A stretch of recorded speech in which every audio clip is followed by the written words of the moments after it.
خود همین لحظه دوستان عزیز مؤلف نشان دوم طلایی برای مردم تاجیک معین شد. این ورزشکار محسن قدبلند، این دولت بولتاєв بود که با ضربه های نشانرس در قسمت فینالی رقیب میزبان را شکست داده بار دیگر از بزرگی مردم تاجیک نشان داد.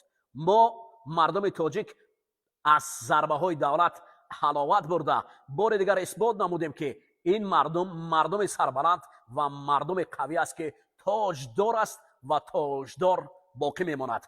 همدیران عزیز، بیایید از این روزهای خرسندی، از این نشانه های زرین بین همدیگر دوست و برادر باشیم، از یک گریبان سر برآورده با خاطر چنین مردان دلیر وطن کف کوبیم. ما همانا صدایمان یک است، با صدای یگانه میگوییم تاجیکستان با پیش، دلیرانش با پیش.